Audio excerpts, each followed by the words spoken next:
Hola, buenas tardes, bienvenidos a este encuentro sobre estrés anestesiológico. Agradecemos mucho al Comité Ejecutivo de la Federación la posibilidad de esta reunión de diferentes equipos de salud mental. Y me interesa hacer una pequeña introducción del porqué de estos 3 encuentros que vamos a tener en agosto, septiembre y octubre. La República Argentina cuenta en cada una de sus provincias y en algunas de sus provincias con más de una asociación de anestesiólogos. Y muchas de estas asociaciones, la mayoría, han en su área de bienestar ocupacional o de riesgo profesional, han generado un espacio para salud mental. Esto empieza a suceder desde el 2013, con lo cual ya tenemos unos cuantos años de experiencia, en razón de que la especialidad de anestesiología implica determinadas consecuencias en la vida psíquica. En algunos casos patológicas y en otros casos no es así. Pero sí, los anestesiólogos fueron la especialidad médica que más rápido detectó que pertrecharse con equipos de salud mental podía favorecer mucho su ejercicio profesional de calidad y en un contexto de salud y saludable para todo el equipo. A raíz del inicio de la pandemia, los anestesiólogos se han visto, y es huelga que lo digamos nosotros, han visto transformado su rol y han pasado a estar en la primera línea de enfrentamiento a la emergencia sanitaria que cada uno de nuestros países atraviesa. Nos pareció entonces oportuno mostrar algo que se fue logrando en el país, que es que cada asociación que cuenta con su equipo de salud mental ha desarrollado de algún modo un modelo que le es propio.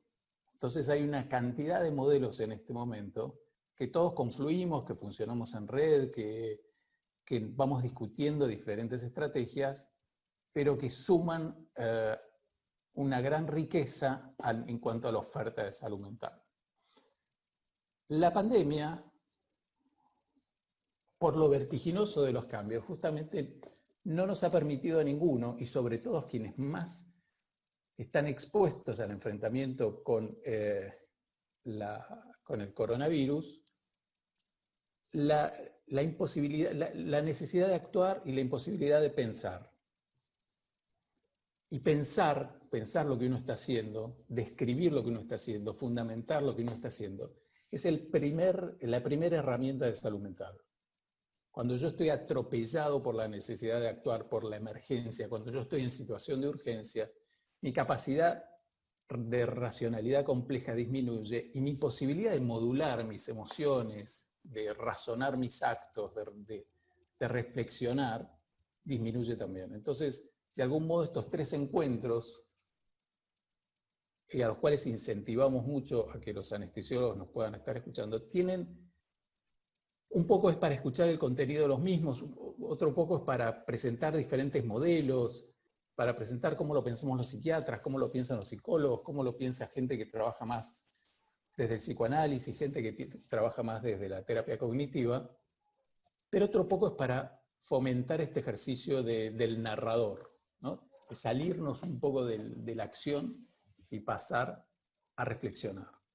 Entonces, a partir de esto, y también les vamos a pedir en algún momento de esta charla que se tomen el pequeño esfuerzo de responder una encuesta, lo que ustedes nos cuentan en nuestros consultorios, cuando buscan nuestra asistencia o en las encuestas, son lo que a nosotros nos permite perfeccionar las herramientas de acceso a ustedes. En primer lugar va a hablar Nicolás Salgado, psiquiatra de la Asociación Neuquina, psiquiatra joven que ha generado un modelo de acercamiento a los anestesiólogos muy interesante, con una gran habilidad empática. Y todo este encuentro va a tener que ver, vamos a decir, con nuestro trabajo en la prepandemia. Es decir, cuál era nuestra base en salud mental para los anestesiólogos en general.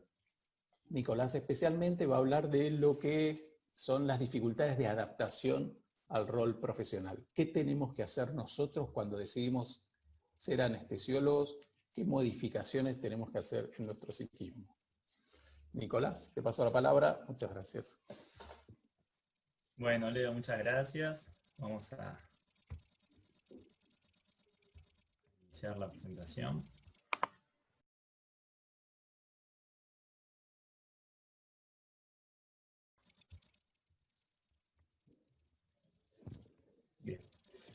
Bien, antes que nada, bueno, agradecer la invitación a todos. Yo soy el doctor Salgado, soy médico especialista en psiquiatría de la Asociación Neuquina de Anestesia. Hace alrededor de un año que estoy trabajando en la asociación. Mi idea era dar un poco el puntapié inicial a este seminario que me pareció muy interesante, donde nos pudimos unir un poco desde diferentes, como lo acaba de decir un poco Leonardo, unir conceptos y unificar fuerzas en este contexto. Y voy a arrancar con lo que bien llamar anestesiología de vida cotidiana. ¿Sí? Bien, y cuando nos juntamos, hicimos una reunión nacional de todos los equipos de salud mental, pensamos y surgió el concepto de botiquín de emergencia para la contención en salud mental, ¿no? Y surgió de la conversación entre todos, y yo me pregunté, ¿de qué se trata esto, ¿no? ¿Qué podemos ofrecer a través de la distancia del conocimiento, de los métodos virtuales? ¿No? Entonces, ¿de qué se trataría esto? ¿Existe un botiquín de emergencia en salud mental? ¿Sí? Y yo creo que sí, existe. Pero ¿quién es el que lo tiene, este botiquín? No, entonces nos ponemos a reflexionar y decimos, bueno, ¿quiénes son estos? ¿Somos los psiquiatras? ¿Somos los psicólogos o psicólogas? ¿Quién lo tiene? ¿Los amigos? ¿La familia? ¿Uno mismo? Y en realidad son todos los que tenemos, el conjunto de todos ellos y la característica que nos puede ir aportando cada efector en términos de salud mental. Pero para pedir ayuda hay que saber qué es lo que está pasando, ¿no? ¿Qué es lo que está pasando? Recién el doctor Gioldi dice, ¿no? Frenar en la vorágine, ¿no? Frenar en la vorágine para darnos explicaciones un poco a qué es lo que nos está pasando. Y para saber pedir ayuda hay que saber qué nos está pasando. O por lo menos tener un indicio, fíjense hasta dónde llego. Y una vieja usanza de los psiquiatras para determinar riesgo es la falta de contención interna y externa. ¿Y qué significa falta de contención interna y externa? Y sin ir a extremos graves, significa la saturación de nuestros recursos mentales. Agrego, o psíquicos, o psicológicos, o como los comprendan, ¿sí? Para poder sostenerse en la vida cotidiana, concretamente. ¿Sí? Esto nos hace y nos unifica, ¿sí? Más allá del rol o la profesión que además tengamos, ¿no? Y pongamos las dos causas más frecuentes. Una de ellas, digamos, es la que nombra a este seminario, que tiene que ver con el estrés concretamente, ¿no? Y son el estrés y la angustia las dos causas más frecuentes que solemos encontrar en esto, ¿no? Y su interrelación. Estrés como un complejo de reacción y la angustia como un signo clínico, ¿sí? Del estrés, de la representación del estrés. ¿Sí? Y vamos a hacer un acercamiento un poco básico de cosas que probablemente les suenen, ¿no? Y un complejo básico del estrés, ¿no? Es la reacción como una huida o afrontamiento como conducta y con un complejo metabólico fisiológico del estrés ante cambios o estímulos que atentan contra la homeostasis. Obviamente, entonces es un riesgo, es una reacción frente a un riesgo.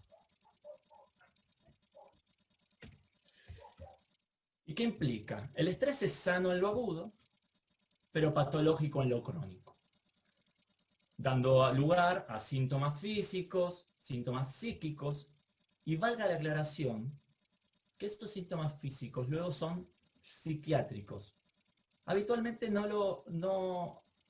el límite entre lo esperado o lo patológico se desdibuja en este tipo de situaciones, porque son situaciones que habitualmente están naturalizadas. Entonces es muy difícil y se ve mucho la dificultad de nombrar algo como psiquiátrico. No, bueno, esto es un resumen de la biología del estrés, una hiperactividad del sistema hipotálamo hipófisis adrenal y glutamatérgico, simpático adrenérgico y catecolaminas centrales en el locus ceruleus y citoquinas proinflamatorias. Entonces, afectando áreas cerebrales, hipocampo, corteza prefrontal, amígdala. Y vamos a ir a orientar esto hacia los signos clínicos principalmente. ¿Cuál es el signo de alerta por excelencia del estrés? Y vamos a ver un cuadro complejo que lo voy a ir desglosando, y está como principal foco la angustia. Habitualmente conocemos la angustia como esa sensación casi coloquial o popular de opresión en el pecho, falta de aire, ¿no? Estoy angustiado. Pero la angustia representa muchas más variables que esa sola significación, ¿sí? La angustia es la base de unas salidas sintomáticas complejas que habitualmente no están asociadas con lo que es realmente la angustia, ¿sí? La primera de ellas que voy a nombrar es el insomnio, ¿sí? El insomnio suele ser una variable de valoración nuestra muy importante, nuestra, decimos, del profesional de salud mental, inclusive una señal de evolución en los tratamientos, ¿sí?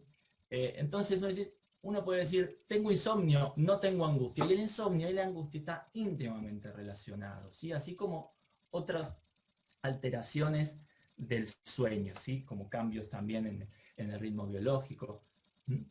Diferentes tipos de insomnio, ¿sí? Lo pongo como insomnio en términos generales. Otras pueden ser el retraimiento, ¿sí? La apatía o la hipotimia, como nosotros llamamos, que significa el apagamiento afectivo, el apagamiento emocional, ¿sí? La apatía es el extremo, digamos, pero es una palabra mucho más conocida, ¿sí? La apotimia sería lo correcto.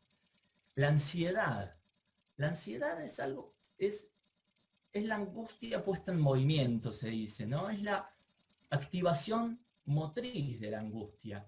De hecho, se utilizan muchas veces hasta como sinónimo cuando hablamos de crisis de angustia o crisis de ansiedad o crisis de pánico, ¿sí?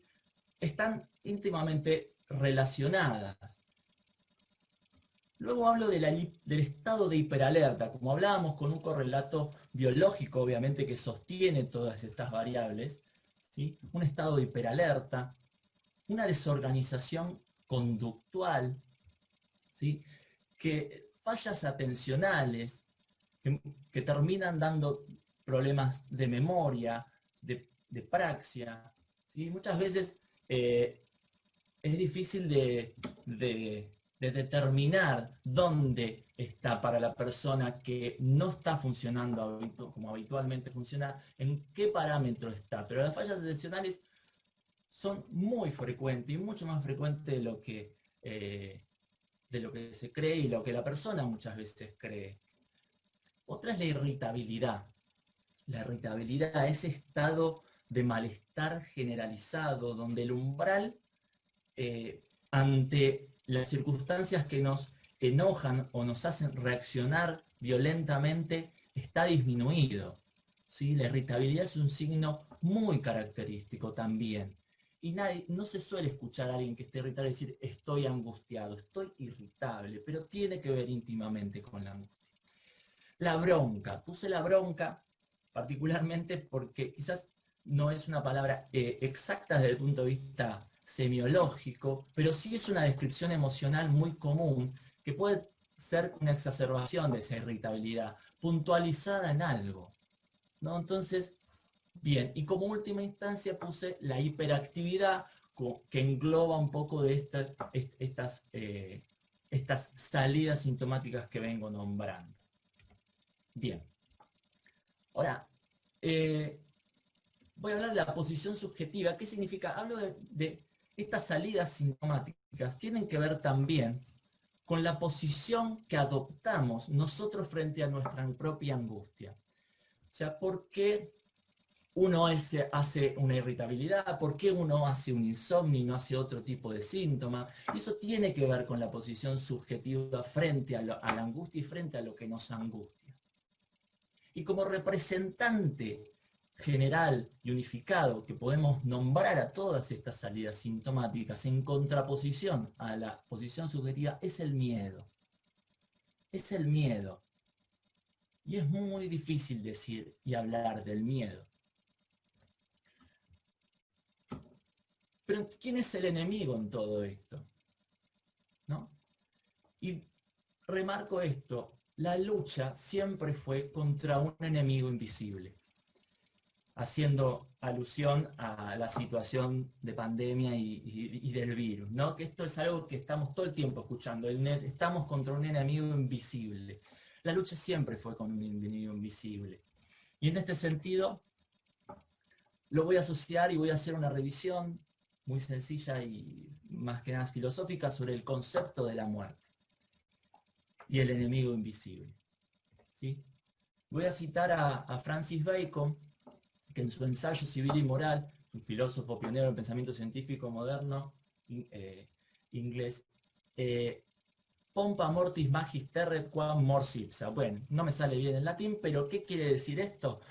Que son los acompañamientos de la muerte los que son más temibles que la muerte misma. Ir al desfile de la muerte nos impresiona más que la muerte misma. Y dice, es la muerte, la angustia fundamental del hombre. Es la angustia básica y omnipresente. Todas las demás formas de la ansiedad son secundarias a ella. ¿Sí? Entonces, cuando estamos hablando del año mucho pre-psicoanalítico, 1600. La muerte es un conocimiento intelectual que carece de contenido vivencial. Y por lo tanto, de experiencia vivencial que lo sustente. ¿Sí? La muerte está en todo momento ausente de mi vida y presente en mi conocimiento. ¿Y qué experiencia tengo de mi propia muerte? ¿No? Esto es una pregunta que se hace. La muerte ajena, mis muertes parciales, en algún sentido tomándolo a las enfermedades, a los accidentes, a los traumas, ¿sí? Y yo le agrego el dormir. ¿Sí? Lo primero que empieza a pensar una persona que quiere desaparecer, dejar de sufrir, es dormir. Pensando este dormir como ausencia de dolor y de conciencia.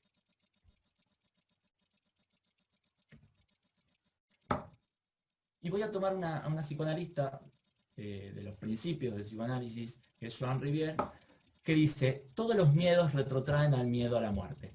Es aquel que está detrás de nuestras aspiraciones para adquirir, para poseer y para incorporar. Está detrás de nuestra avidez y sadismo. Es alejado de las experiencias conscientes por una barricada construida a expensas de todos los mecanismos de defensa. Es ahí lo que está queriendo decir que cuando se caen, cuando saturan estos mecanismos de defensa, la angustia se hace patente. La angustia como signo, si se quiere, digamos, como signo clínico, asociado a la persistencia en este estado que comprende al estrés. Voy a tomar un análisis de las raíces y formas del miedo a la muerte en la sociedad contemporánea. Entonces, a partir de un filósofo contemporáneo, investigador, que hizo una investigación, el doctorado sobre conciencia de muerte y antropología filosófica y tránsito del medioevo a la modernidad. Así que se llama Víctor Palacios Cruz. Él habla de que en estos momentos, la sociedad contemporánea lo divide en dos parámetros. La exaltación de la vida y el mundo, ¿sí? La lucha por volver a la tierra más habitable y menos hostil, y por otro lado la exaltación de la individualidad, donde se renuncia a caminos preestablecidos, donde ya no se acepta lo que nos corresponde así nomás. Se subraya la irrepetibilidad del ser. Sí, y habla de una tendencia a la economía de maniobras. Él en su ejemplo pone el salto, la aparición del zapato, de la tecnología puesta en la comodidad del ser humano, ¿no? La economía de maniobras, puesta de manifiesto en el avance tecnológico, en un beneficio nuestro, aparente, ¿sí? Y que incide en una excitabilidad de los sentidos. Entonces, vayámonos imaginando al hombre moderno en este contexto, basado en estos conceptos, ¿no?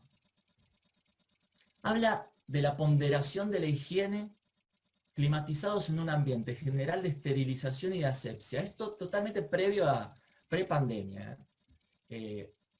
Imagino en este sentido el espacio quirúrgico, ¿no? Donde la ponderación justamente de la esterilización y la asepsia es clave, ¿no? Y marca el asco como una muestra característica de nuestro tiempo, engendrándose un interés por lo abominable, por lo no pulcro, fuera de nosotros, como una imagen espectral, ¿sí? A través del cine, de la televisión, de las redes. Habla de una automatización y aceleración de la rutina. Dentro, cada uno en una maquinaria colectiva, ¿sí? Teniendo como contrapeso psíquico la exacerbación de los temperamentos, ¿sí? Aislados del exterior, con esta interposición de lo virtual, ¿sí? El sujeto tiende a la desposesión de su cuerpo e intenta recuperar sensaciones y efusiones que lo aferren a sí mismo más que al mundo, y consume dramas, buscando una placidez de quien ha conseguido algo de intensidad sin haber sufrido nada. Y pongo en forma alegórica la frase de un músico argentino, Charly García, que se dice: yendo de la cama al living, en este contexto de aislamiento y de cuarentena que me dio sentido. Bien, habla del aumento del apetito de poder instalado en este disfrute de nuestras posesiones, con blindajes y con una latencia de lo terrible en medio de lo corriente, en medio de esa vorágine cotidiana. Hay una latencia, hay un estado de alerta, hay un estado tácito de que lo terrible puede aparecer. Estos son análisis filosóficos que tienen mucho que ver con lo que nosotros terminamos viendo en la clínica, ¿sí? Y cierra este análisis diciendo que cuanto más poseemos, más miedo tenemos de perder. Y en esta cúspide de nuestra civilización se nos ocurre concebir lo apocalíptico, el polifacético poder que hemos conquistado sobre las cosas y sobre nosotros mismos termina estimulando una sensación de impotencia, que por sí sola inspira la muerte, para dejarnos en una soledad de autosuficiencia confundida e irascible, ¿no? Como desde lo filosófico puede resumir quizás esta situación compleja social en la que nos encontramos. Bien, y en este contexto, ahí sí aparecemos nosotros, los psicólogos, los psiquiatras, diciendo, bueno, a ver, ¿cómo se debe regresar a la vida cotidiana en este contexto? ¿No? ¿Cómo se debe regresar a la vida cotidiana en este contexto? Y entonces nosotros le decimos, bueno, realiza ejercicios físicos, relajación, busque contacto con naturaleza, descanse, duerma lo suficiente, aliméntese bien, no trate de no tomar alcohol ni drogas, busque compañía, participe en actividades familiares, observar y analizar sus propios sentimientos y pensamientos, reflexionar sobre la experiencia que ha vivido y lo que significa como parte de su vida. Y este es un agregado mío, fomentar la creatividad. Esto es sacado de protocolos, de recomendaciones en salud mental en Europa, que se han copiado acá también en Argentina. Yo me quedaría con las últimas tres, ¿no? En relación a lo que venimos diciendo. Entonces, ¿sirve? El médico está acostumbrado a dar indicaciones, a dar consejos. No, señor, haga esto, ¿no? Y yo le propongo versus la autopercepción de una necesidad de algo, ¿sí? Esa es una de las maneras que pienso y entiendo a este tipo de circunstancias. Y también así trabajo, implemento mucho la tarea de grupos,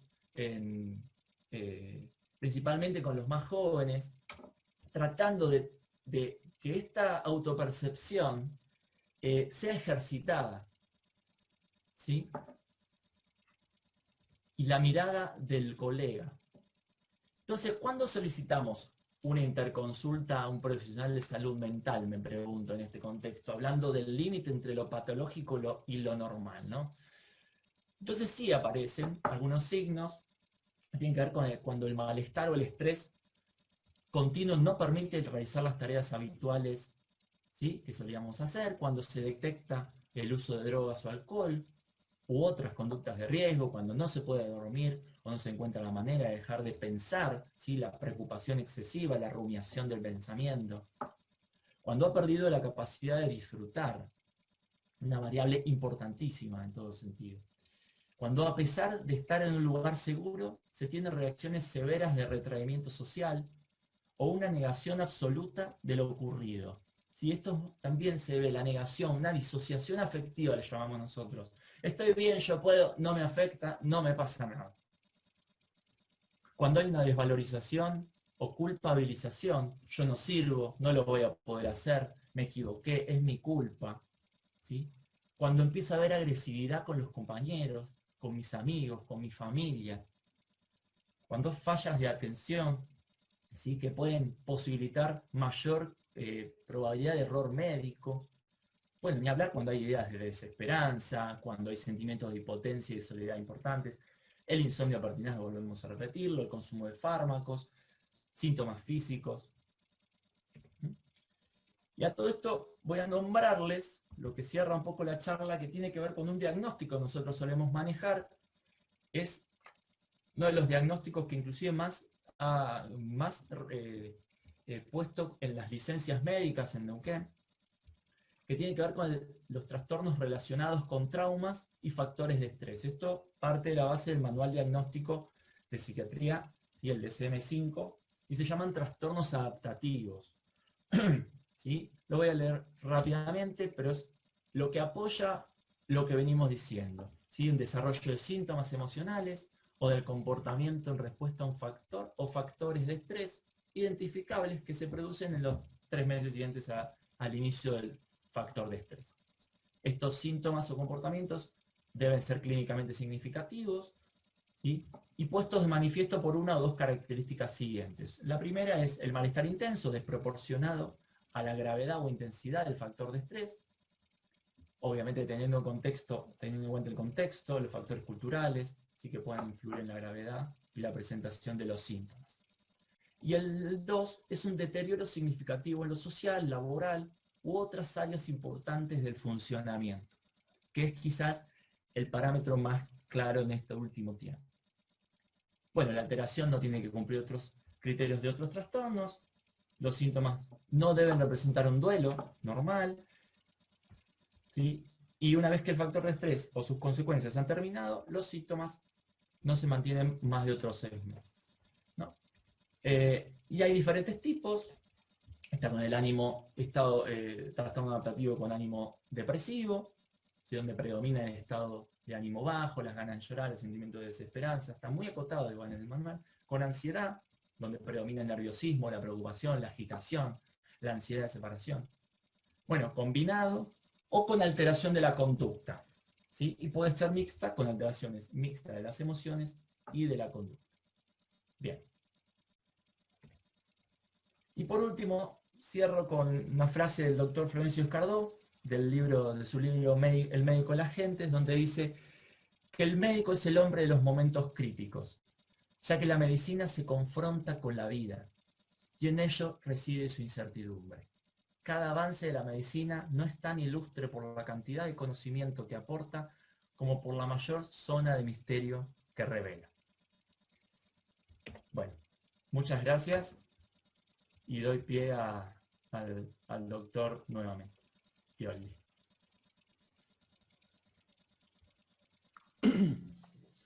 Muchas gracias, Nicolás. Imaginándome que algún colega pueda estar en la guardia y de golpe diga, bueno, ¿dónde ubico todo este conocimiento? O no estoy para pensar en términos de conceptos tan grandes como la angustia o la muerte. Yo les comentaba, van a ser 3 encuentros. Nosotros en este primer encuentro queremos generar un campo donde cada uno de los que va escuchando pueda detectarse un poco a sí mismo y explorarse. Nicolás, con mucha agilidad, pasó de las grandes preguntas. Salud mental siempre hace las grandes preguntas, y uno ni bien entra al consultorio, a un consultorio de psicólogo o psiquiatra, inmediatamente se topa con las grandes preguntas. Y de ahí lo entrelazó rápidamente a la sintomatología, ¿no? De las grandes preguntas irresueltas o mal resueltas, surge la sintomatología. Y de ahí lo tamizó en cómo esto se diagnosticaría. Ahora vamos a escuchar un equipo interdisciplinario. Salud mental se define por la interdisciplina, que es el equipo de la Asociación de Río Negro, conformado por la licenciada Giselda Rieg y por la doctora Mabel del Órfano. Mabel, no puedo dejar de decir, es una psiquiatra muy querida por los psiquiatras argentinos, es un referente en las temáticas históricas, referente en las temáticas de adicciones de una de las asociaciones más importantes de Argentina, APSA. Así que les paso la palabra.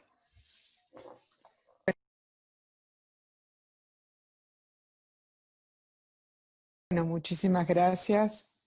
Mi nombre es Mabel del Órfano. La verdad que agradezco muchísimo esta invitación a este encuentro federal que nos permite intercambiar y abrir esta puerta a los anestesiólogos de hablar de nuestras emociones, ¿no? Con mi colega Giselda Rieg hablaremos de las emociones en la pandemia. Siguiendo el hilo de la disertación de Nicolás, esto de las emociones, la angustia, pero a veces uno se pregunta, como médico, hacemos frente a situaciones muy fuertes, pero muchas veces no se nos mueve un pelo. Y encima parece estar prohibido comentárselo a nuestros pares o mostrando nuestras debilidades, ¿no? ¿Qué me van a venir a hablar a mí de emociones? Y una cosa interesante, que los anestesiólogos parece que un rol muy importante o un rol principal es traer la tranquilidad en el quirófano, y que muchas veces los cirujanos están buscando la mirada del anestesiólogo para que le diga, quédate tranquilo que todo está bien. Esto es una gran responsabilidad, pero a su vez los hace sentir seguramente muy orgullosos, porque forma parte de nuestro ser, el ser médico, el dar una mano y decir, acá está todo tranquilo. Una vez me dijeron, los anestesiólogos en realidad estamos anestesiados. Yo me pregunto, cuando esta anestesia no es suficiente, capaz que terminan aumentando la anestesia con el alcohol, psicofármacos o algún otro tipo de drogas, con este objetivo de, como en la jerga del quirófano, estar en Júpiter o con el octavo par inactivado. Hay un antiguo refrán que dice, quien mucho traga al final se ahoga, ¿no? ¿Se acuerdan de algún objetivo importante? ¿Qué emociones sintieron cuando tuvimos la oportunidad de tener una meta, un objetivo, y cómo se nos fruncía el corazón o el estómago al tener una noticia desagradable también, inesperada? O las hormigas en la panza cuando vemos o nos encontramos con una persona que nos interesa mucho. A veces decimos, bueno, qué tiempos aquellos cuando teníamos hormigas en la panza. Esto nos demuestra que hay respuestas emocionales que pueden causar una cascada de reacciones químicas en el cuerpo, estimulando algunos órganos e inhibiendo otros. Y a veces la profesión nos enferma si no logramos descubrir o pensarnos o reencontrarnos con nosotros mismos, como decía el doctor Nicolás, en cuanto a cuáles son todas esas emociones. ¿Siento alguna de esas emociones o esas sensaciones que él describía con síntomas y signos, muchas veces las voy tapando. Por eso el objetivo de nuestra charla con Giselle es sensibilizar sobre la importancia de reconocer las emociones. ¿Qué relación tengo yo con las emociones? Las reconozco, las acepto, las rechazo, las juzgo. Y sobre todo, lo fundamental es con qué herramientas cuento para poder gestionar estas emociones, no poder descubrir y no ir a buscar recetas mágicas, porque seguramente no vemos todos los recursos que tenemos. Yo paso la palabra a Giselle para que siga la disertación en cuanto a esto, de reconocer las emociones, ver qué relación tengo con ellos y cómo las voy a manejar. Gracias. Bueno, buenas tardes a todos y gracias por la invitación. Y gracias a vos, Mabel, en especial por haber hecho parte de tu equipo. Vamos a partir de lo que es la definición que establece la Organización Mundial de la Salud, justamente sobre salud, que es un estado de perfecto bienestar biopsicosocial, ¿no? El triángulo de la salud, bueno, es una buena representación, una figura geométrica cuyos lados son iguales y en algún punto está dando cuenta de la importancia de cada una de estas tres dimensiones, la mental, la física y la social. Particularmente hoy nosotras vamos a poner el foco en lo que es la mental, partimos de ahí, porque en realidad están interconectadas. Y para eso, brevemente vamos a explicar cómo funciona el aparato psíquico. Aparato psíquico en realidad es un constructo teórico creado por Freud para explicar justamente cómo funciona la mente humana, que es tan compleja. El aparato psíquico cortito tiene como objetivo tramitar, encargarse de que todas las tensiones, la energía psíquica que los distintos eventos nos van causando en la vida se procesen. El punto es cómo, ¿no? Pero esto es el punto central. Esa es la función del aparato psíquico. Y ahora voy a explicar por qué estamos trayendo este constructo teórico. Bueno, este gráfico lo que presenta representar es lo siguiente. Todo hecho, toda experiencia, toda vivencia tiene como consecuencia, como correlato, un afecto, una emoción, un sentimiento. Tengo una mala noticia, me angustio. Me asaltan, me asusto. Tengo miedo porque tengo que hacer esta ponencia y se me acelera el corazón. Algo me pasa, algún tipo de afecto hay. ¿Qué pasa? Cuando yo, frente a cualquier experiencia que tenga, si le doy un tiempo y digo, uy, esta situación me está poniendo nerviosa, me ocupo, respiro, estoy haciendo que ese evento lo asocie a ese efecto, le pongo un nombre, puedo decir, me pone nerviosa, no sé si me voy a equivocar, bueno, le doy un lugar a esa emoción, entonces queda ligado ese evento con ese afecto. ¿Qué pasa cuando esto no sucede? Eventos en la vida, desde el nacimiento, tal vez antes, hay infinitos. Un bebé cuando nace, cambia el medio, escucha ruidos, lo pinchan, bueno, un sinfín de intervenciones que se le hace, y el bebé no puede decir, uy, claro, me está pasando esto porque estoy naciendo, me están poniendo esta inyección porque es necesario para protegerme. Es imposible porque no tiene un cerebro maduro. Entonces, es el primer gran ejemplo de cómo un evento queda por un lado y el afecto no queda ligado. De ahí en adelante hay muchísimos, el rectángulo representa los hechos, por ponerlos de alguna forma. Distintos eventos en la vida, más importantes, menos importantes. Hay eventos que son significativos, otros que son menos significativos, pero también juega cuál es mi estado, mi posición subjetiva, como dijo Nicolás, cómo estoy yo, y en función a eso me va a impactar de una manera u otra. Pero ¿qué pasa, yo decía, cuando ese afecto, esa emoción, eso que me generó el evento, no le di un lugar, lo pasé por alto, no me ocupé, un duelo mal hecho, un enojo con el carnicero cuando fui a hacer la compra y me insultó y me lo tragué y me lo aguanté, toda esa energía psíquica que queda ahí, y es el aparato psíquico el encargado de ver qué hace con eso. ¿Y por qué se va a encargar? Para que no haya un colapso del sistema nervioso. ¿Qué pasa acá? Y es lo que nos importa marcar. Agrupamos como en tres conductas generales las posibilidades. Una de las posibilidades para que este monto, todas estas nubecitas que están representando todos aquellos afectos, emociones, energía psíquica no procesada, puja por salir para que nuestro sistema nervioso no colapse, lo puede hacer con conductas impulsivas. Tiene que ver, son conductas disruptivas. Acá entran lo que son las adicciones, los accidentes, las enfermedades, los trastornos de la alimentación, las conductas agresivas, impulsivas, hasta el suicidio va acá. Otra de las maneras son cuando yo me pasa algo, no digo nada, lo trago, me lo guardo, lo niego, no le doy lugar, y bueno, esto es un problema porque baja el cuerpo, de alguna manera, o sea, o por lo menos propiciamos que haya un campo fértil para las enfermedades psicosomáticas. Y la tercera posición, que es la que nos vamos a encargar de desarrollar un poquito en estos breves minutos, tiene que ver con conductas asertivas. Y ahora de esto nos vamos a ocupar. Sí nos importaba que cada uno trate de pensarse, mientras escucha esta pequeña charla, ¿dónde encuentra identificación? ¿En qué grupos de comportamientos? Para empezar a pensarse, ¿cómo estoy? ¿Cómo me estoy manejando con todas las situaciones que están pasando y sobre todo en este marco de pandemia, donde la incertidumbre, la amenaza, el miedo, el enojo, etcétera, etcétera, están totalmente ponderadas estas emociones en todos nosotros.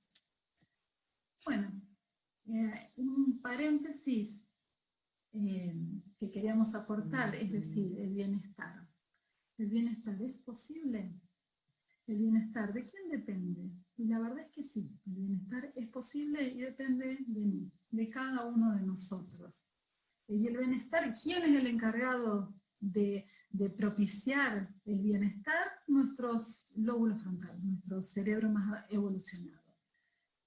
Ahora, no hay ninguna receta mágica para aportar y poder ofrecerles el bienestar. Acá hay tres condiciones que hay que cumplir. Una es la determinación, la voluntad, decir, bueno, a ver, quiero hacer algo para estar mejor. Esfuerzo, trabajo hay que hacer, estrategias a tomar, recomendaciones a seguir, aprender a escucharme, aprender a escuchar mis emociones, y tiempo. Por ahí hay una situación que a mí por algún motivo me sobrepasa, me enoja, en el trabajo, en mi familia, y es un enojo muy grande, y la verdad es que por ahí no es una cuestión mágica, y tengo enojo, lo proceso, ya está. No, estoy enojada, y tengo bronca, y bueno, eso por ahí me va a llevar un tiempo tramitarlo. Entonces hay que incorporar la variable tiempo. Bueno, ahora vamos a enfocarnos en lo que es las emociones. Brevemente, la emoción son reacciones que tenemos, el organismo reacciona frente a estímulos internos o externos, y el objetivo de la emoción está al servicio de adaptarnos al contexto, de adaptarnos al ambiente. Nos está avisando que algo está pasando. Por eso es tan importante entrar en diálogo con nosotros mismos y detectarlas, porque en realidad es una aliada, por más que no sean agradables, son aliadas que nos avisan, nos prenden una señal. Bueno, ¿qué hacer con las emociones? Primero que todo, reconocerlas. Y suena sencillo y la verdad es que a veces esto no ocurre, ¿no? Esto de poder detenerme e identificar esta situación. Escuchaba, Mabel planteaba que había escuchado que los anestesistas muchas veces estamos anestesiados, o en el ambiente de trabajo tenemos que ser asertivos, y sí, claro, me imagino que tiene que ser así. Pero escucharse no significa mostrar la emoción. El hecho de registrar cómo entro al trabajo, qué me está pasando, cómo llego a mi casa, qué día enfrento, cómo me voy, porque claramente, digamos, me imagino, en la profesión de ustedes tienen que intervenir, y tienen que mantener cierta entereza y cierta fortaleza, y está bien que así sea. Por eso hay distintos espacios donde después uno trabajar o darse lugar para conocerse, para tomar conciencia de cómo estoy.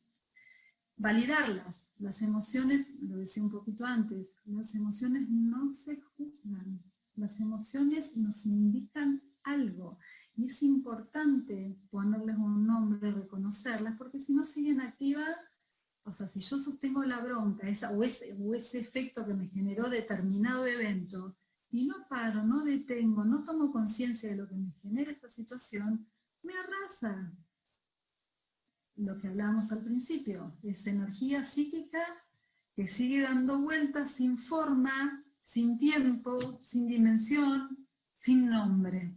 Entonces validarla es central. Aclarar que particularmente ahora todos estamos atravesados por una situación extraordinaria como es la pandemia, la cuarentena. Entonces esto hace que absolutamente todas las dimensiones de nuestras vidas se vean modificadas, de distintas maneras, pero modificadas al fin, el área laboral, de pareja, social, deportiva, etcétera, etcétera. Sí o sí algo cambió y en todas las dimensiones. Eso nos produjo a todos un movimiento en nuestra identidad, en nuestro yo, del que nos tenemos que ocupar. Pero así como a mí me pasó, al otro también le pasó. Al otro es a todos. Es lo particular que tenemos en esta época. Y donde las emociones seguro que están más exacerbadas. Y las tensiones y demás. Bueno, ¿qué hacer con las emociones? Decíamos. Estrategias de regulación de emociones. Por supuesto que si uno medita y hace deporte y además va al psicólogo, bueno, eso es como suena muy ideal y está muy bueno que así sea, pero a veces no tenemos ese tiempo. A veces cuando nos hablan de todas las estrategias para estar mejor, nos termina siendo una sobrecarga, nos termina siendo una exigencia, y a veces es con pequeñas cosas. Ahora veo, me registro, ¿cómo estoy respirando? ¿Cómo es mi ritmo respiratorio? Me tomo unos segunditos para hacer una respiración consciente. Ese simple movimiento, además de que me permite registrar cómo es mi estado, y en ese sentido el cuerpo es un portavoz maravilloso. El cuerpo, tengo esta contractura, tengo una presión en el pecho, no en la garganta, algo está pasando. Entonces, desde ahí podemos sacar muchos datos. Y en este sentido es importante, paro un ratito, ¿cómo estoy? ¿Cómo enfrento mi vida? ¿Cómo llegué de laburar? Bueno, ahí hay un ejercicio cortito que es respiro, sostengo el aire, exhalo, lo repito 3, 4 veces, ya ese solo movimiento nos permite pasar del sistema simpático al parasimpático, la química del cuerpo cambia favorablemente. Bueno, además de la meditación, el aire libre, bueno, todo lo que Nicolás ya con tanta claridad describió. Propiciar espacios de diálogo. Esto es muy importante y tiene que ver con organizar la experiencia interna. Nosotros todo el tiempo estamos expuestos a estímulos, todo el tiempo, desde lo que pienso hasta lo que viene de afuera. Ahora más, y estímulos con un carácter muy estresante. Entonces el hecho de poder ordenar mi cabeza baja la tensión. Poder poner en palabras, poder decir, diálogos con otros o diálogos conmigo misma. A ver, ¿cómo estoy? ¿Qué me pasa? Claro, hoy tuve un día bravo, difícil. Establecer un plan que ayude a organizar la nueva situación. Y esto es importante, poder organizar frente a esta situación que vivimos, donde, como dije antes, absolutamente todas las dimensiones de nuestra vida se vieron sacudidas. El hecho de ver qué es lo que controlo. Hay cosas que no controlo, pero hay cosas que sí controlo. Bueno, ¿cómo vuelvo a poner orden? El cerebro necesita que las cosas sean predecibles, organizar un mundo predecible. Entonces, este evento extraordinario que nos pasó nos desacomoda a todos. ¿Cómo hacemos para volver a acomodarnos en una nueva normalidad? Lo que venía siendo no es más y creo que no va a volver a ser más. Entonces tenemos que trabajar sobre este plan, donde tenemos que incluir espacios de bienestar, espacios donde liberemos tensiones, porque porque ya sabemos que estamos expuestos a un número enorme de estímulos estresores. Bueno, tenemos que prestar atención, entonces, de qué manera buscamos paliar esta situación. Y el último punto es pedir ayuda. Un poco como lo decía Mabel al principio, los agentes de salud normalmente estamos muy parados en el asistir al otro, ayudar al otro, apoyar al otro, y pocas veces nos pensamos, ¿cómo estoy yo? ¿Cómo me siento yo? Y a veces se trata nada más de decir, che, no doy más, se me está haciendo muy pesado, está siendo muy difícil, necesito que me escuchen. ¿Y a quién pido ayuda? No necesariamente a un profesional, también, por supuesto, es un recurso. A un amigo, a alguien de la familia, a mí mismo. Digo esto de los diálogos internos, un tema que no queremos dejar pasar este. Y por último, destacar que es muy importante redefinir, poder darle un sentido, ya que estoy sometido a tantos cambios, por ahí cambios con los que no estoy de acuerdo, cambios que no me gustan, bueno, aquello que yo no puedo controlar, bueno, ¿cómo lo redefino? ¿Por qué lo acepto? ¿Al servicio de qué estoy haciendo lo que hago? ¿Por qué me banco a asumir este nuevo rol y esta nueva forma? ¿Para qué lo hago? Encontrarle yo mi sentido para que vayamos todos en una misma dirección, ¿no? Porque, digamos, cuando digo vayamos en la misma dirección, interna, esto, ¿por qué hago lo que hago? Entonces, y para ir cerrando, volvemos a preguntar, ¿cuál va a ser mi respuesta? La situación que estamos viviendo tiene estas características, tiene estas dimensiones, tiene estas complicaciones, complejidades. ¿Cuál va a ser mi actitud? ¿Una actitud pasiva? ¿Una actitud donde digo, ¿qué querés que haga? Esto está pasando y me está arrasando y dejo y veo cómo sigue? ¿O tomo una actitud más comprometida? ¿No? Esto que decíamos, el bienestar es posible, pero no sin esfuerzo. Y esto tendría que ver con una adaptación activa a la realidad, con establecer estrategias asertivas. ¿Cómo estamos de tiempo, Mabel? ¿Puedo hablar de esto? Bueno, sí, termina, ya termina. Esto nos parecía importante con esto cerrar, porque, bueno, estas situaciones, cuando hay mucho sobreestímulo, hay un micrófono abierto. ¿No? Ahí está, perdón. Nos parecía importante hablar del cerebro, y esta metáfora, el cerebro en la palma de las manos, es de un doctor, es de un médico norteamericano, Daniel Siegel se llama. Nos parecía interesante porque él plantea que acá está el cerebro reptiliano, el tronco encéfalo. Este es el límbico, ahí está dibujado, y estos 4 dedos representan la corteza prefrontal. Entonces dice, ¿desde dónde vamos a actuar? Cuando estamos con la mano así, no estamos conteniendo el cerebro emocional, es explosivo, es impulsivo, también ahí está la creatividad y demás. Si estamos desde acá, el cerebro reptiliano se encarga, cuando estamos en situación de tensión, de miedo, de amenaza, el cerebro se pone en modo supervivencia, con lo cual nos preparamos para el ataque o para la huida, con las consecuencias que esto implica, ¿no? Porque juntar tensión, no elaborar, no procesar, hace que el cuerpo se prepare para esto, y todo ese químico generado, esa catarata química, esa cascada química, la tragamos, y de ahí volvemos a lo que decíamos al principio, campo propicio y fértil para las enfermedades psicosomáticas. Desde acá, puro impulso, problemas sociales, de ahí para arriba, ¿no? Consumos y demás.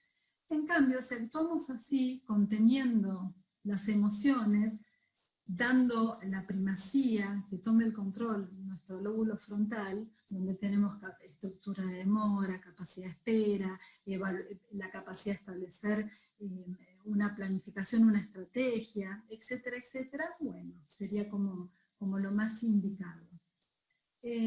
Bueno, básicamente ese era el mensaje central que queríamos dar. Mabel, no sé si hay algo más que vos quieras agregar. No, perfecto, gracias, Giselle.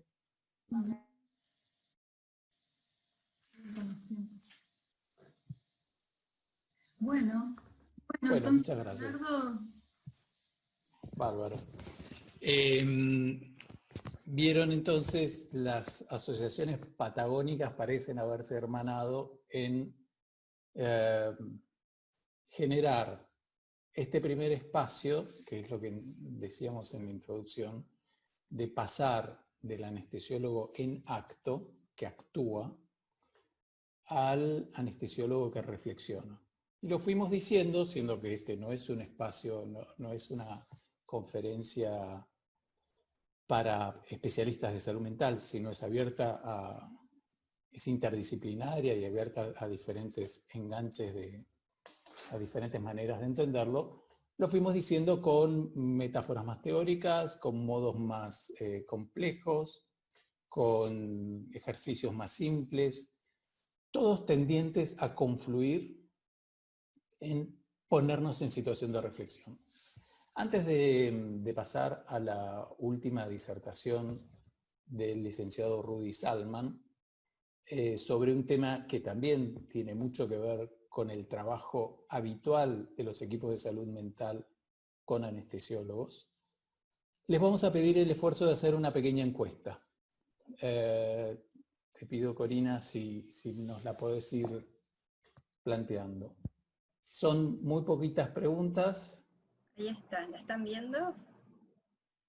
Yo la estoy viendo perfecto, Corina.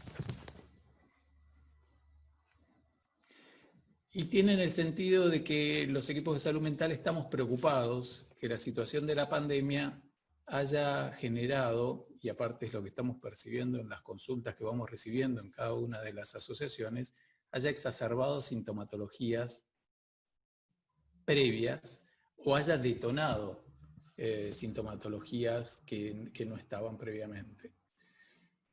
Con lo cual, fíjense que entonces la primera es esta modificación del rol laboral. Nosotros hemos recibido muchas consultas en cuanto a que esta modificación del rol, es decir, el anestesiólogo que tenía una agenda de quirófano, en un quirófano que se comportaba de una determinada manera, a el anestesiólogo que ha pasado a la atención de pacientes COVID, o al anestesiólogo en cuyo equipo ha habido colegas que se han enfermado, o al anestesiólogo que ha tenido que utilizar un equipamiento de protección personal tan agotador, en donde la cirugía deja de ser lo que habitualmente era y pasa a ser un gran esfuerzo.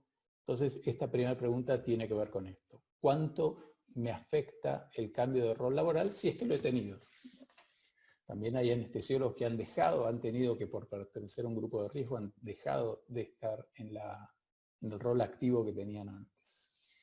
Aquí, en la segunda pregunta, un poco volviendo a lo que habían mencionado los disertantes previos. Bueno, todos estos malestares se catalizan en sintomatología específica. ¿Y cuáles son nuestros termostatos en salud mental? ¿Cómo detectamos estas problemáticas? Y las detectamos en insomnios, en accesos de ira, en trastornos del estado de ánimo, en episodios de ansiedad.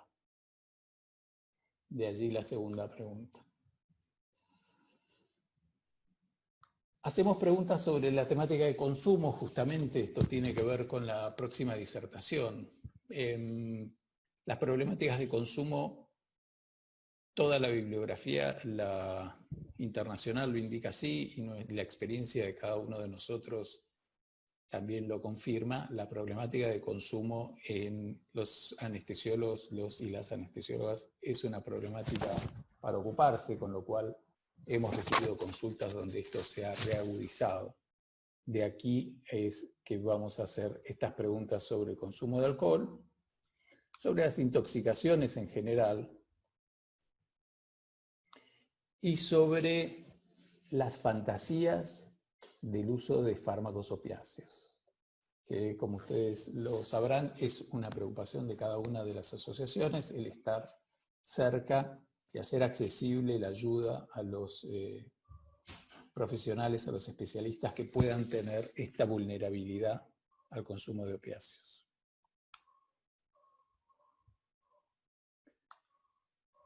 La última pregunta tiene que ver estrictamente con que ustedes nos digan con absoluta sinceridad si la oferta que hacemos los equipos de salud mental es lo suficientemente accesible a las problemáticas que ustedes van teniendo.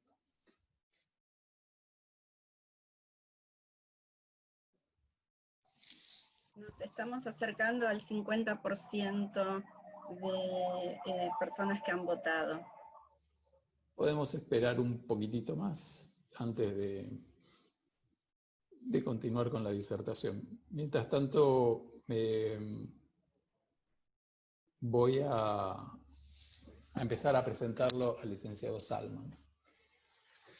El licenciado Rudy Salman pertenece a la Asociación de Anestesiología de la provincia de Córdoba. La provincia de Córdoba, en las temáticas de adicción, es una provincia muy importante en el país porque ha tenido referentes que han llevado la subespecialidad más lejos, como el doctor Gigena Parker. La Asociación Cordobesa en especial ha enfrentado situaciones de alguna complejidad y a partir de lo cual ha generado una modalidad de actuación en la cual el licenciado es quien lo ha liderado. Así que es de mucho interés porque él va a hablar, ya les digo, muchas de nuestros equipos de salud mental se han producido justamente a partir de situaciones de consumo, con lo cual la temática de consumo era de gran importancia para nosotros que estuviera en este primer encuentro, así que tenemos mucho interés en lo que nos diga el licenciado. Corina, ¿te parece que esperamos un poquito o...? Vamos por el 62%. Yo diría, si ustedes pueden esperar un poquitito más. Sí, por favor. Y después, doctor, compartimos los resultados antes de la presentación del licenciado o luego. Yo diría que el licenciado vaya haciendo la exposición y quizás promediando el final de la exposición hacemos un paréntesis como para analizarlo en conjunto los disertantes, pero en especial el mismo licenciado que es el que está hablando del tema. Bueno, tenemos la opción de finalizar con un 64% o de dejarla como en segundo plano. Yo te pediría si la podemos dejar en segundo plano, porque me parece que la disertación de Rudy puede oficiar de disparador. Bueno. Bueno, Rudy, con mucho gusto te esperamos, estás muteado.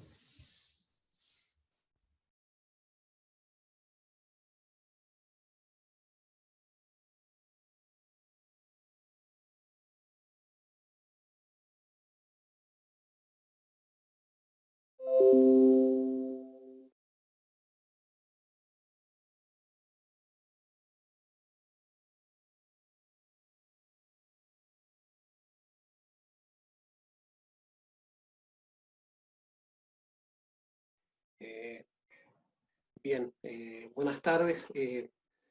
Bueno, primero que nada poder agradecer la invitación de Leonardo y también poder valorar el trabajo que estamos haciendo en las asociaciones de los distintos puntos del país, que nos permite alimentarnos y poder compartir nuestras experiencias y poder incluso generar un trabajo en conjunto con todas las asociaciones y poder ver cómo enfrentamos los conflictos que nos convocan dentro de las asociaciones.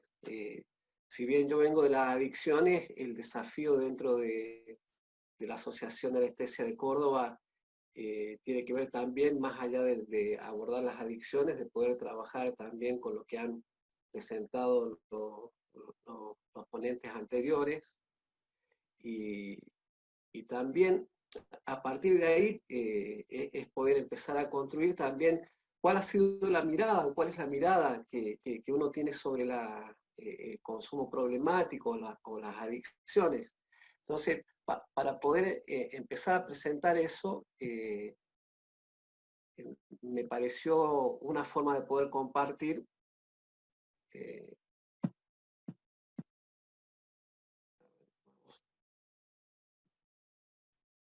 una canción que representa un poco cómo, cuál es la mirada que nosotros recibimos a los pacientes que tienen esta problemática y cuál es la actitud frente a la posibilidad de iniciar un tratamiento.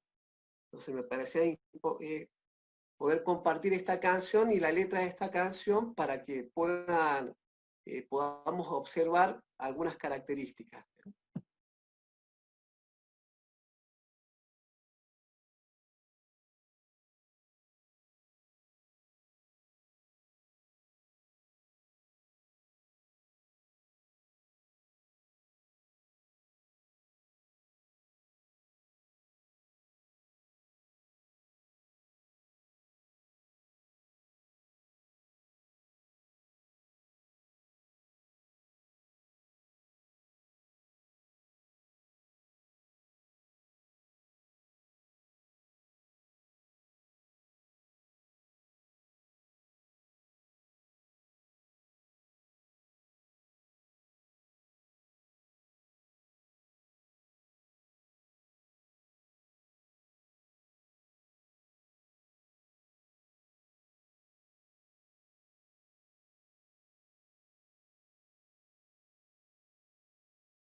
Dentro de la descripción de la canción, bueno, lamentablemente esta artista, bueno, falleció producto de su adicción.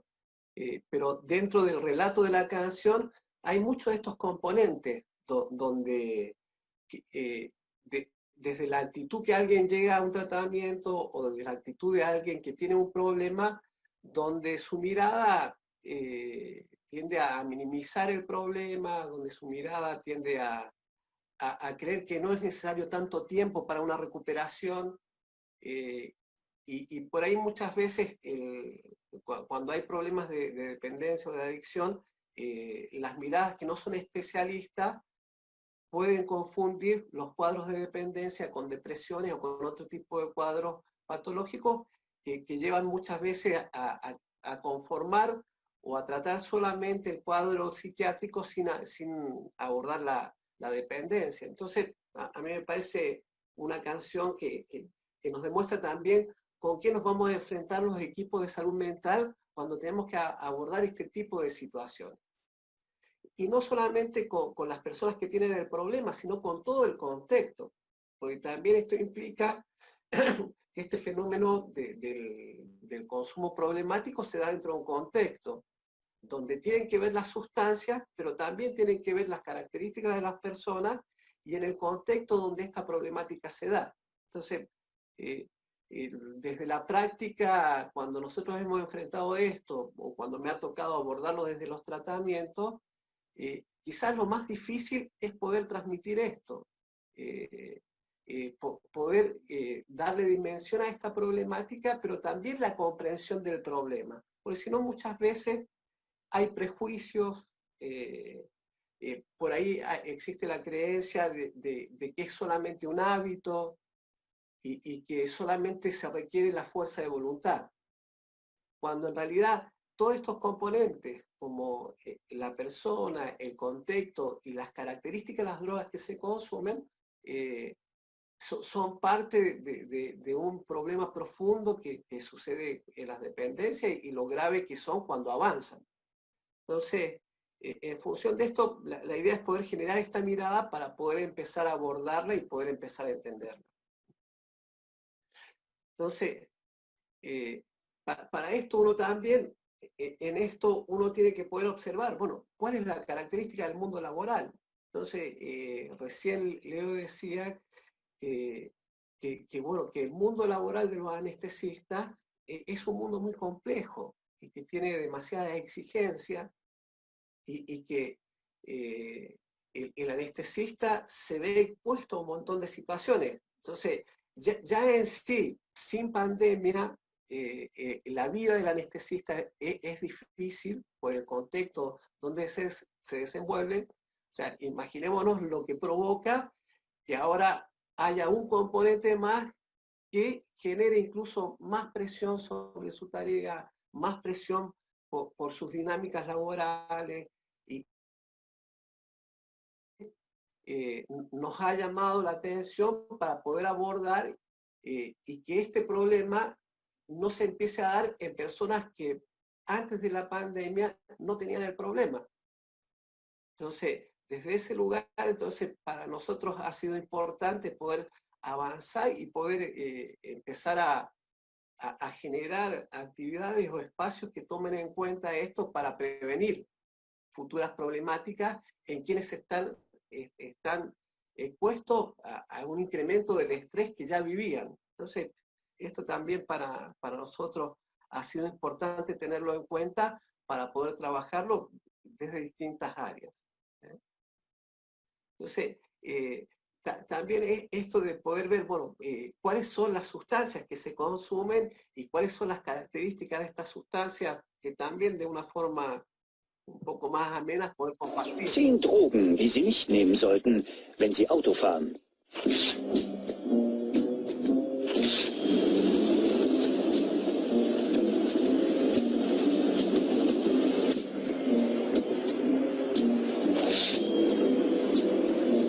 Stopp.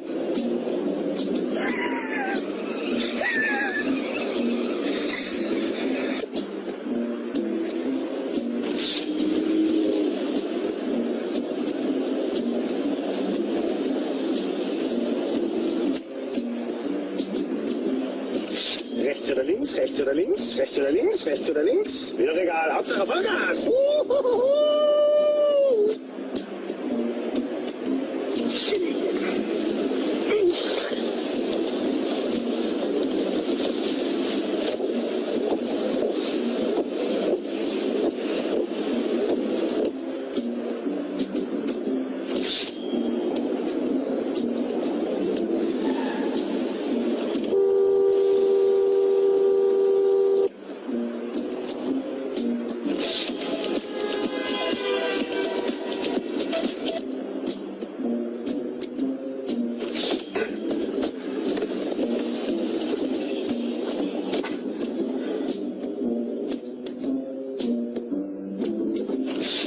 Alle Autos, alle Ampeln. Weg, weg, weg.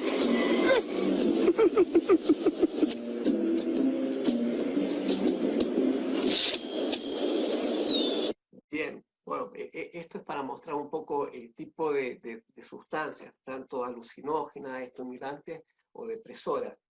Y dentro del contexto del anestesista, por lo general están más las drogas legales, que por ahí hace que la perspectiva de su uso no esté tan cuestionada. Por ahí el tema del uso de las drogas ilegales genera un mayor cuestionamiento, pero muchas veces el uso de otras sustancias está normalizado y es un recurso a mano. Esta especialidad tiene la característica de tener muchas sustancias cerca, con lo cual su utilización se puede dar en distintos contextos para poder llevar adelante una guardia, para poder descansar después de una guardia, entonces, como un elemento que ayuda a enfrentar cada una de estas situaciones, y por ahí, sí, esto de que sean drogas legales, por ahí genera menos cuestionamiento o se problematiza menos, porque también cuando uno piensa, cuando se presenta el tema de las adicciones, la característica del anestesista o de la parte de los médicos, o sea, son personas que han logrado objetivos dentro de su vida, son personas que han logrado desarrollar una estabilidad, un proyecto de vida, y cuando esto ha ido acompañado de distintos consumos, posiblemente no haga una crisis rápidamente, y en el tiempo se va desarrollando la enfermedad, y cuando llegan a tratamiento, llegan en unas situaciones de mucho riesgo donde está en peligro su vida. Entonces, esto de poder entender bueno, cómo se ha desarrollado la enfermedad y cómo, sin darse cuenta, se llega a niveles de gravedad que es difícil, porque ya alguien que desarrolló una enfermedad ya tiene poca conciencia. Entonces, en las exposiciones anteriores nos mostraban ya cierta característica de dificultad de poder generar un contacto consigo mismo. Entonces, y cuando llego a la enfermedad, ya atravesé momentos y señales sin poder percatarme. Entonces, las herramientas que compartían recién los expositores son herramientas que permiten de tener un uso problemático antes de llegar a desarrollar la enfermedad. Entonces, ¿cómo empieza el tema del consumo? Entonces, hay un consumo experimental que es motivado por la curiosidad, por la presión de los entornos o incluso por la búsqueda de riesgo.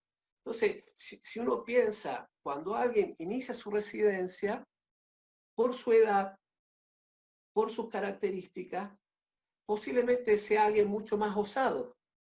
Y por ahí, en función de la información que tiene, intenta experimentar con sustancias sin saber cuál es el riesgo que puede llevar y conllevar esto de poder buscar ahí y tener a mano nuevas experiencias o herramientas que ayuden a sostener la práctica o las guardias o llevar adelante una residencia.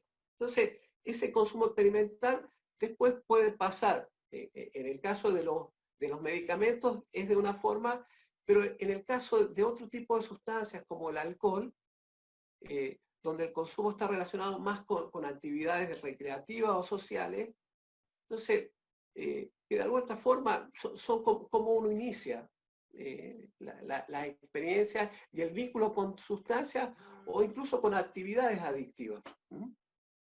Entonces, después ya está el uso instrumental, que es un consumo relacionado con una intención de provocar emociones placenteras o la evitación del malestar a través de la utilización de las sustancias químicas. Entonces, ya eso ya empieza a complejizar la situación porque ya hay un uso intencionado. Entonces, quizás de una semana extenuante, de mucho trabajo, yo encuentro en las sustancias algo que me genera un placer sin la necesidad de desarrollarlo. Entonces, recién cuando hablaban de estos ejercicios de respiración, de poder respirar y poder parar, eso si yo tomo una sustancia, no es necesario. Entonces yo solamente con la utilización de un fármaco, yo puedo generarme la misma sensación que salir a correr o hacer yoga o emprender prácticas de mindfulness o herramientas que me permitan poder mejorar un estado anímico o generarme sensaciones placenteras. Entonces, el tema es cuando ya incorporo el uso habitual y cotidiano, ya se hace parte de mi vida y ya es un hábito.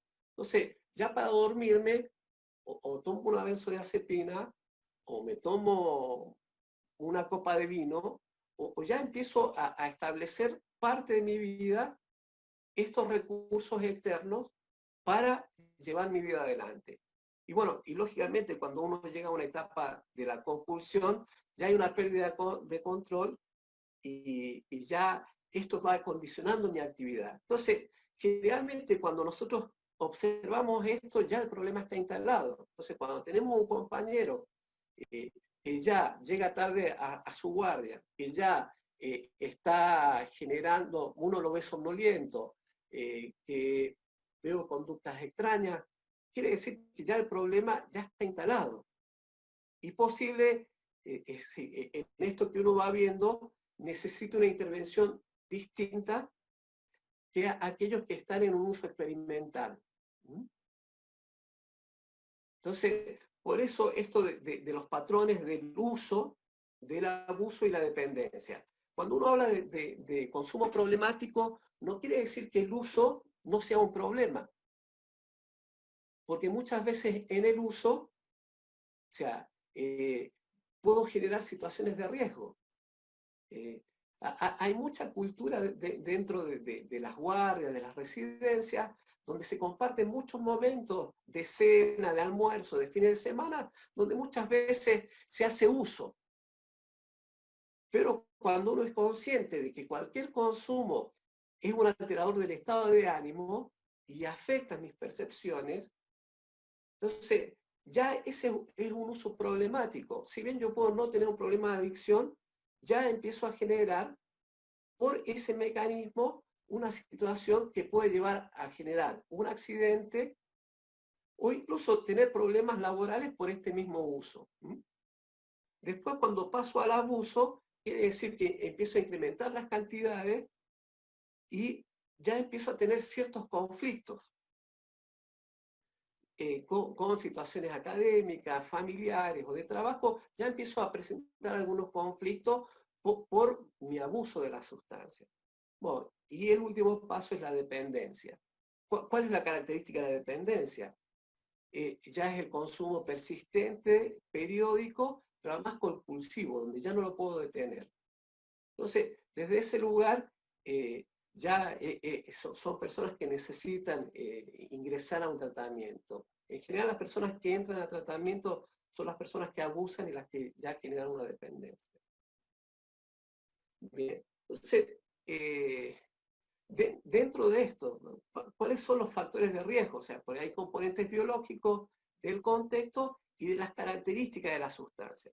Entonces, también nosotros tenemos de que cuando las sustancias, la vía de uso, y en general, mucho de la utilización de opiáceos es de la forma inyectable, bueno, es la forma que genera más dependencia. Entonces, y que por ahí son los estilos de consumo de los anestesistas.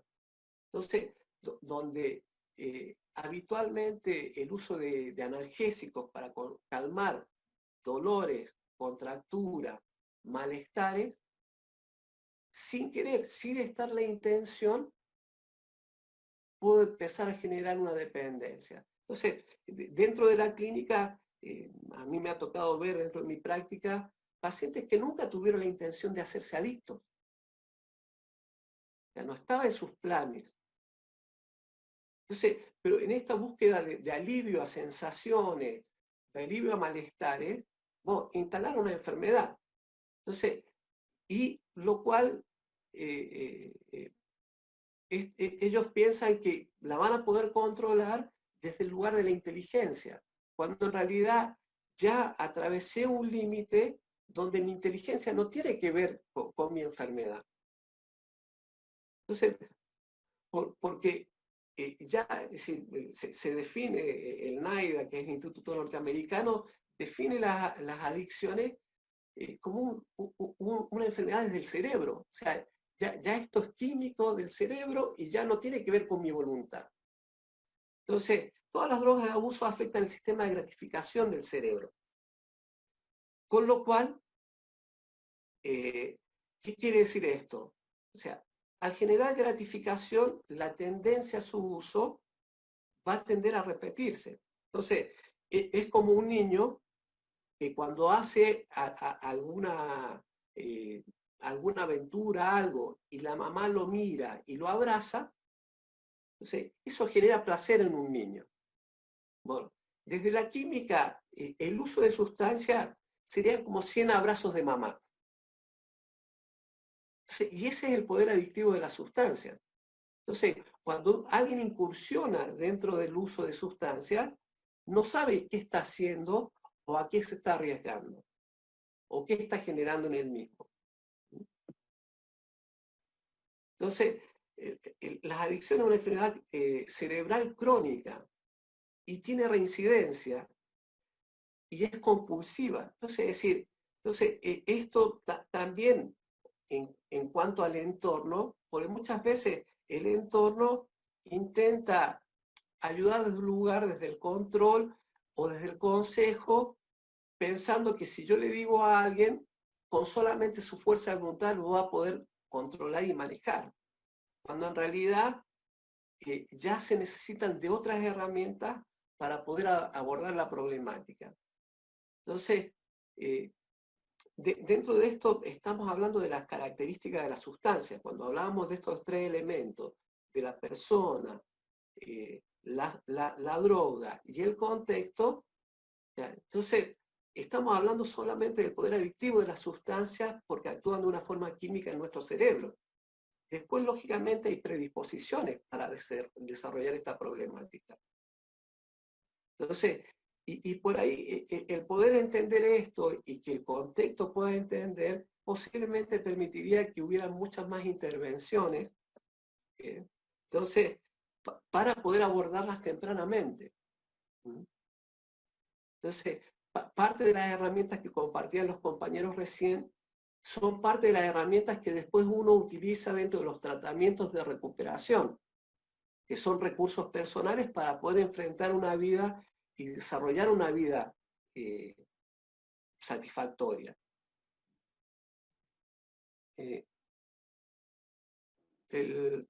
Leo, ¿cómo estamos con el tiempo? Quizás habría que ir redondeando, Rubí.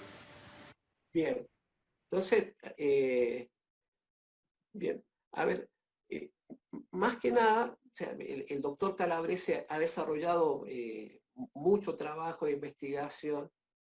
Entonces, si nosotros ya sabemos que previo al tema de la pandemia, el trabajo dentro de la anestesiología es un trabajo estresante, entonces la idea es poder, o sea, dar herramientas y poder trabajar para que no se instalen consumos problemáticos y poder desarrollar recursos que permitan enfrentar el día a día del trabajo del anestesista. Bien, bueno, bueno, ahí está bien, Leo. Muchas gracias. Muchas gracias, Rudy.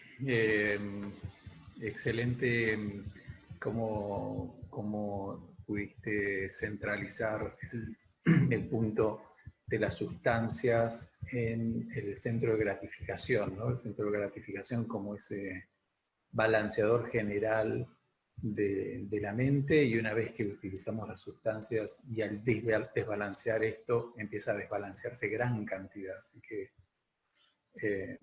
muy bien puesto el acento allí. Bueno, ustedes vieron que habíamos participado con una encuesta que diseñamos desde el área de riesgo profesional de la Federación, que está a cargo del doctor Sergio Muñoz y del doctor Martín Negrini. Con lo cual nuestra idea ahora es habilitar un espacio de preguntas, pero previo a ello mostrar los resultados que de lo que se ha hecho recién, con lo cual todos los disertantes quizás vamos a poder participar un poco en el análisis. Entonces, fíjense en la primera pregunta sobre si se ha modificado el rol laboral. El 62% lo ha modificado y esto afectó emocionalmente. Un 33% permanece con igual rol y ha logrado no sentirse afectado. Y fíjense que un 7% ya directamente a esta afectación emocional lo condujo a un pedido de tratamiento psiquiátrico o psicológico. En los 2 últimos meses, si se han experimentado sintomatologías de trastorno de sueño o ansiedad o ira o trastorno por consumo o trastorno de estado de ánimo, fíjense cómo, recordando lo que había dicho Nicolás sobre que el tema sueño es un indicador muy sensible de cuando estamos alterados, el 39% ha tenido una dificultad moderada a grave, ¿no? Los médicos sabemos graduar muy bien leve, moderado a grave. El 22% ha experimentado ansiedad, los episodios de ira en un 16%, no se nota la repercusión en el consumo de sustancias, ha habido una afectación en el ánimo en el 2% y un 23% no percibe la afectación. En cuanto ya a la temática del consumo, el 25% en estos 60 días ha tenido una ocasión de más de medio litro de alcohol en una única situación. No existe la asociación de alcohol y energizantes o energizantes y no ha experimentado una modificación al 76%. Y en este bimestre, el 8% ha tenido un episodio de ebriedad y el 93% no lo ha tenido. En igual periodo se ha tenido situaciones de dolor o malestar en donde pensó que requeriría de la toma de fármacos opiáceos, un 4%, que es un rango estadístico que se viene replicando en las diferentes encuestas que hacemos desde el área de riesgo profesional. 4% lo ha pensado y un 3% ha recurrido a este tipo de fármacos. 95% no lo ha experimentado. Y en cuanto a una caracterización de consumos del último bimestre, el 16% ha requerido psicofármacos y un 3% cannabis, mientras que ninguna sustancia, el 83%. En cuanto a cómo nos hemos desempeñado los equipos de salud mental, si percibe que necesitaría mayor acompañamiento de los equipos de salud mental de su asociación, fíjense que un 55% nos pide o tiene la expectativa de que estemos más cercanos, seamos más accesibles. Esto es un dato que trabajaremos en la red de equipos. Y un 47% se siente suficientemente acompañado. ¿A los disertantes se les ocurre hacer algún comentario sobre estos resultados o les parece que habilitamos alguna de las preguntas que se han venido haciendo? Bueno,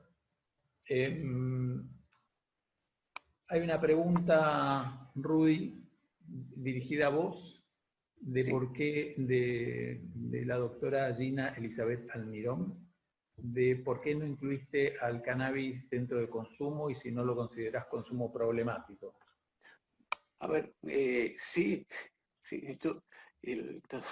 cuando dimos la descripción de las drogas del video, son todas un consumo problemático, ¿no? Para mí no es menor. Volvemos a la química del cerebro. Cuando alguien decide consumir cannabis, no sabe qué está haciendo con su cerebro porque no sabe cuál es su predisposición genética. Hay muchos pacientes que incluso pueden desarrollar psicosis a partir de su consumo de cannabis. Entonces, no es un tema menor. Claro, como todo, es como tal cual lo habías planteado vos, ¿no? Como toda sustancia que va a generar tolerancia puede transformarse en problemático. ¿Te parece, Nicolás, contestar esta pregunta al doctor Gustavo Javier Martínez? ¿Otras profesiones esenciales están lidiando con la misma problemática? ¿Cómo se enfrenta? Y si ya desde la misma profesión es una característica que predispone a una conducta determinada. Es decir, entiendo que lo que está queriendo preguntar el doctor es si los anestesiólogos están especialmente impactados o si otras profesiones esenciales están recibiendo el impacto y quizás no tienen herramientas para... Mira, no tengo estadísticas concretamente para comparar, pero sí se ha recibido consultas de otras áreas esenciales, muchas también dentro del ámbito quirúrgico, de enfermería, relacionadas con sintomatología adaptativa, que es un poco lo que yo traté. Pero sí, se está viendo. No tengo porcentajes si es lo que pregunta en relación a anestesiólogos versus otras patologías, inclusive en profesionales también de salud mental. Eso sí está descrito, hay algunos estudios en Argentina. También es como vos decís, no están todavía las estadísticas. Lo que se nota en los anestesiólogos es que es más abrupto, o sea, los intensivistas ya estaban trabajando en UTI, los cardiólogos ya estaban trabajando en UCO, ¿no? Los anestesiólogos estaban en un rol y aquellos que salieron de su rol de quirófano y pasaron a la atención de pacientes COVID, el contraste del cambio de rol es muy, muy grande y esto genera, en las consultas que uno ha recibido, que genera una sintomatología. Una aclaración que quizás es una verdad de perogrullo, pero digamos, los factores estresantes no solamente vienen del ámbito laboral, digamos, y esto sea anestesiólogo o no sea anestesiólogo. Las situaciones, la licenciada lo había nombrado, en el concepto de cambios abruptos en los estilos de vida, cada uno con su individualidad, con su problemática personal, o sea familiar, o sea, etcétera, etcétera, etcétera. Desde duelos mal trabajados por no poder ir siquiera a un velorio, hasta situaciones muy, muy comunes que tienen que ver con el cuidado de chicos, parejas separadas, o sea, cuestiones de la vida cotidiana. Por eso también le hice hincapié en eso, más allá del trabajo específico del anestesiólogo, que por sí tiene características muy particulares en relación a la salud, tanto mental como física, el acercamiento a psicofármacos, como había hablado Rudy, pero esto lo estamos viendo y estamos teniendo el coletazo social en mucha gente, no solamente en el anestesiólogo, pero eso también me parecía remarcar. Sí, lo cotidiano virado a psicopatológico, sí, es algo que se observa, pero justamente esta pregunta que hace acá el doctor La Palma me parece tiene que ver con algo de lo cotidiano del anestesiólogo, que en las consultas que uno recibe se advierte como muy pesado. El doctor lo que dice es el trabajar con equipamiento que no estábamos acostumbrados, barbijos que dificultan la respiración, máscaras que no dejan ver, concentrarnos en el cuidado, sacar del centro al paciente y pasar al cuidado de la bioseguridad propia, nos hace que todo sea mucho más pesado y vuelve uno a casa con un cansancio físico y psíquico que antes uno no tenía. Y nos pregunta qué ejercicios podríamos hacer para afrontar psicológicamente esto. Esto es una reiteración de comentarios, ¿no? El anestesiólogo ahora, la temática del equipamiento de bioseguridad es extremadamente problemático. No parece tan sencillo que uno pueda decir qué ejercicio en concreto se podría dar. Me parece que lo primero, lo fundamental es este punto de reconocimiento de que esto es así, pero...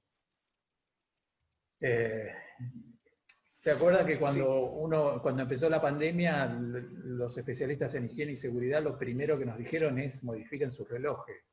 O sea, a partir de ahora la temática de bioseguridad es prioritaria en relación a cualquier objetivo, con lo cual todo va a ser mucho más lento y mucho más minucioso.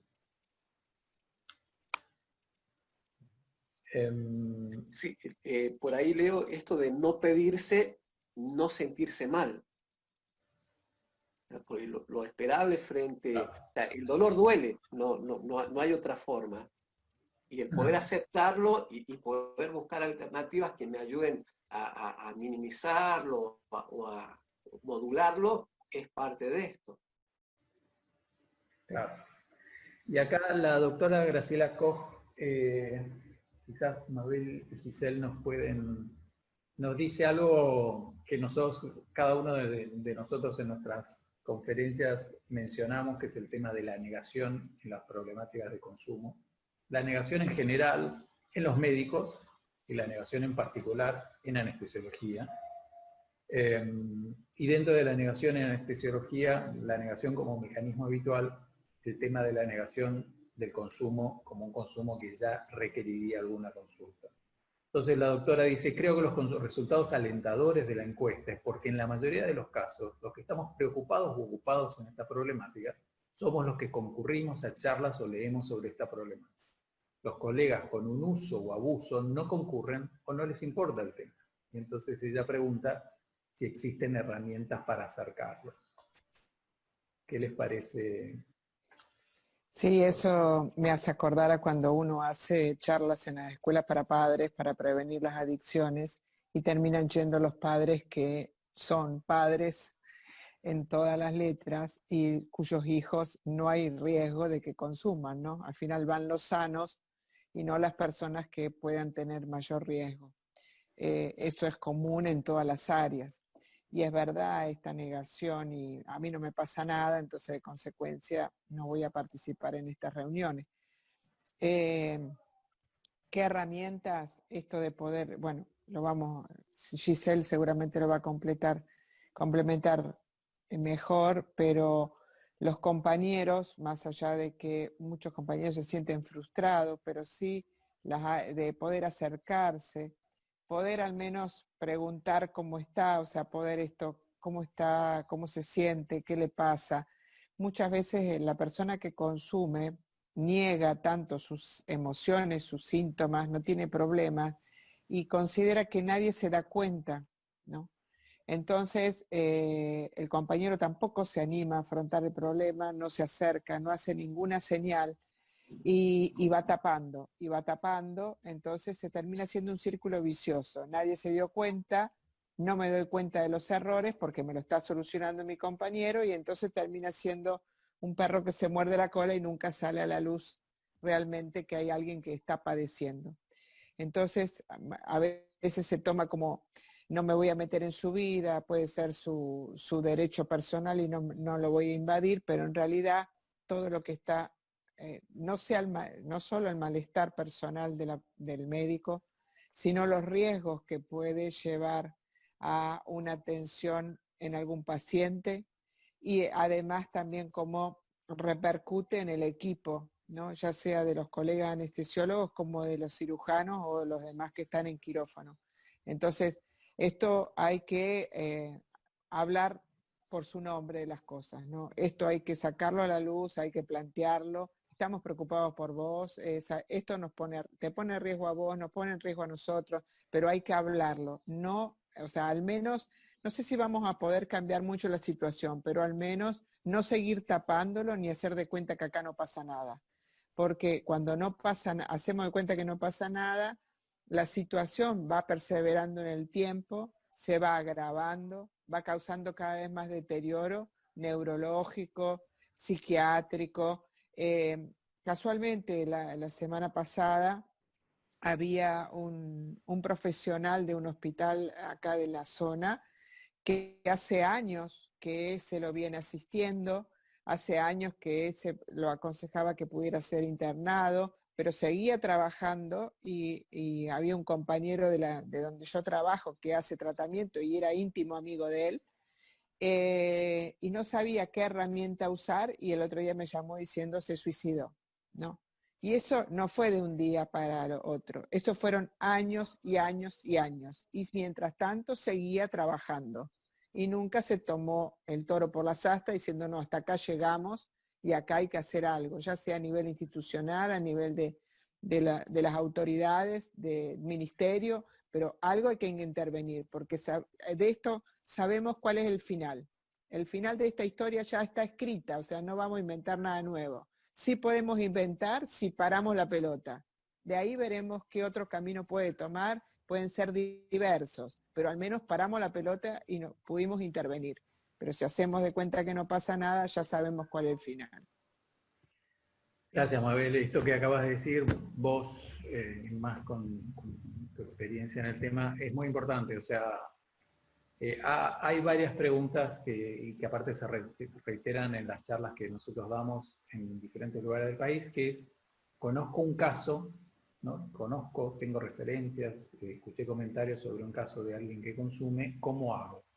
Hablo yo directo, le digo al jefe de residentes, y acá es lo que dijo Mabel, nosotros conocemos el final de la historia. O sea, no hay consumos que no terminen en un gran deterioro de la vida del equipo, de la vida profesional de la persona, y a veces ese deterioro llega a consecuencias mayores. Diría, la enorme mayoría de los casos terminan muy bien. Por lo cual no hay opción, como dijo Mabel, no hay opción. Escuchados los comentarios, no hay opción más que tomar una actitud. Ahora, ¿cuál es la actitud?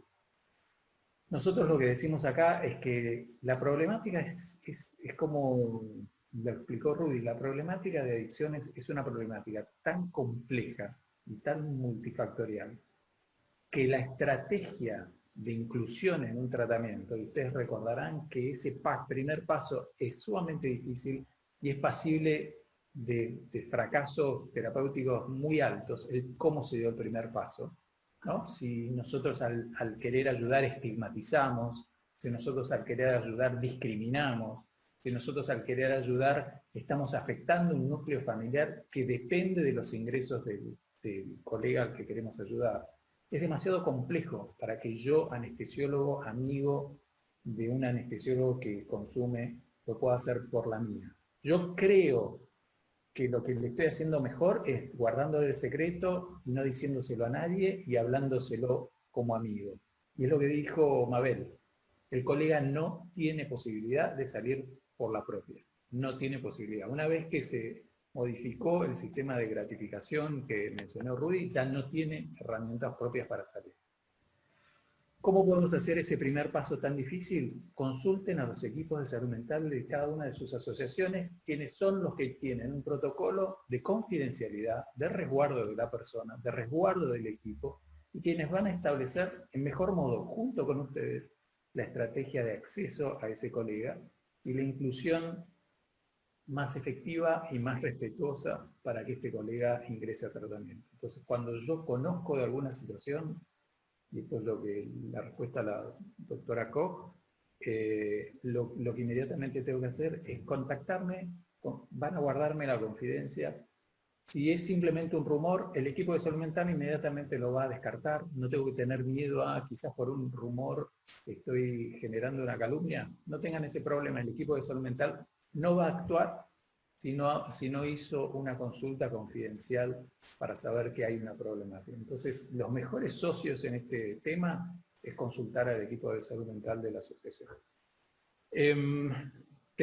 Vamos a tener que ir redondeando. De todas maneras, Giselle, me gustaría si vos podés contestar también una consulta que es muy frecuente, que es de la doctora Mariela Carranza, que dice, ¿cómo debemos manejar el miedo, si se puede llamar así, de ser un portador asintomático, ¿no? O sea, ella, anestesióloga, está trabajando en un lugar donde hay mucho contagio, como son todos nuestros lugares, y tiene miedo de contagiar a sus seres queridos y ser asintomático. Bueno, por ahí yo no tengo una respuesta mágica, sí un poco volver a lo que habíamos planteado, pensando, el miedo primero es mirarlo. Tengo miedo y es mirarlo y darle un lugar y ahí justamente, ¿no?, empezar a evaluar qué medidas de protección tomo, o sea, establecer estrategias, esto que pasamos. Ya el hecho de visibilizar el miedo hace que algo interno a nosotros se acomode. Es simplemente porque lo estamos pasando, lo que decíamos en la charla, al mando de lo que es la corteza prefrontal, las funciones superiores de nuestro cerebro, Entonces eso hace que esa señal, ¿cuál es el riesgo del virus? La señal de alerta, la cascada química que genera, y el hecho ya de hablarlo, de problematizar esto que decía, y la verdad es que sí, yo puedo ser puedo estar portando el virus y no tengo ningún síntoma, y la verdad es que potencialmente sí, es una realidad. Tengo que establecer estrategias, a lo sumo usaré barbijo, tomaré distancia de las personas de mayor riesgo y después poner en palabras esto y mirarlo, y es parte. Digo, pero cuando uno ya lo ve, toma otra dimensión. El hecho de ponerlo adelante y mirarlo y decir, bueno, respiro, tomo medidas, lo que es controlable, lo que lo controlo, y lo que no, es eso. No sé si se responde la pregunta. Sí, Giselle, buenísimo. Me parece que lo que acabas de hacer y lo que hizo la doctora es la primera intención de estas charlas, que es esto que dijimos: salgo de la acción y paso al rol de narrador. O sea, estoy pudiendo decirlo. Así que si hemos logrado que algunos de nuestros espectadores nos hayan podido eso, pasar de sentir miedo a poder enunciar tengo miedo. Y si por otro lado también pudimos dejar el mensaje de que los equipos de salud mental estamos accesibles para esas situaciones y que nos pueden contactar justamente para esas situaciones, también es un gran mensaje. Quería hacer un aporte con esto. Sí. ¿Se puede leer? O que me Por parece favor. importante esto que vos marcaste, ¿no? Que estamos al servicio, la confidencialidad central y la mirada. O sea, la adicción es un síntoma más que está dando cuenta de un padecimiento de una persona. O sea, uno a través de una enfermedad, otra a través de una adicción, otros a través de conductas violentas, agresivas, cada uno como puede, pero finalmente lo que hay es una persona que está padeciendo. Entonces mirarlo de este lugar. Gracias, Lina. Bueno, para ir cerrando, entonces un gran agradecimiento al Comité Ejecutivo por la libertad que nos da a los equipos de salud mental para ir conformándonos. Un gran agradecimiento a las asociaciones a las cuales pertenecemos cada uno de nosotros. En todo esto he aparecido yo. En verdad, todas estas actividades de riesgo profesional de la Federación han sido dispuestas por quien dirige en el área, que es el doctor Muñoz y el doctor Meirino. Nuestra siguiente conferencia, seminario o webinario, como se llame, va a ser propiamente sobre lo que nos está pasando en la pandemia, es decir, qué vemos los equipos de salud mental en este momento, ¿no? Esta primera fue un poco las temáticas de prepandemia. Y van a estar a cargo de 3 asociaciones que nos interesan muchísimo escuchar: el doctor Mario Seco de San Juan, porque es un modelo que ya lo vienen desarrollando hace bastante, muy completo, con diferentes estrategias de acercamiento a los socios sanjuaninos. A Juan Pablo Scarpinelli, de la Sociedad Platense, una sociedad muy activa en las temáticas de bienestar y de salud mental y de manejo del estrés, con modalidades de acercamiento al socio que nos parece interesante escuchar y enriquecernos. Y del doctor José Luis González Palacios, de la Asociación del Chaco. Él mismo también, como Mabel, así un largo recorrido en la psiquiatría. Y en una asociación que ha tenido algunas problemáticas cuya resolución también nos enriquecen y que ha tenido un acercamiento en la pandemia que nos va a nutrir mucho. Así que, en nombre del doctor Muñoz, del doctor Meiriño, les agradecemos mucho, quedamos a disposición de todos ustedes y nos vemos el 30 de septiembre a las 19 horas. Gracias, hasta luego. Chao, muchísimas gracias. Gracias.